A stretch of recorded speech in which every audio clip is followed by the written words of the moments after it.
A cabin air filter is the only line of defence between contaminated air and the occupants of your vehicle. A Ryco cabin air filter will block up to 98% of these pollutants, and it's super easy to replace. Pull out a tired old cabin air filter and you'll be surprised just how choked up they can get. Leaves, dust, bugs, mould spores and exhaust pollutants all lead to the eventual end of the filter's life.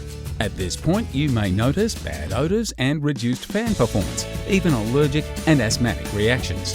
Ryco cabin air filters are available in 3 different varieties: a pollen filter, activated carbon filter and a Microshield filter.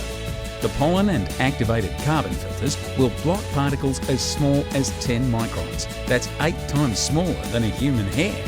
These too will catch pollen and dust. The activated carbon filter also blocks soot, exhaust gas and odours. A Ryco Microshield filter will block particles as small as 2.5 micron. This will stop smog, pet allergies, mites, mould, bacteria and viruses in their tracks, along with everything the first 2 filters are capable of. In most cases, the cabin air filter is located behind the glove box. Changing one can take as little as 5 minutes with no special tools required. Every Ryco cabin air filter comes with a set of easy-to-follow instructions, available online. Replace your Ryco cabin air filter every 15,000 kilometres or at least once a year, and enjoy a happy, healthy interior, whatever the driving conditions.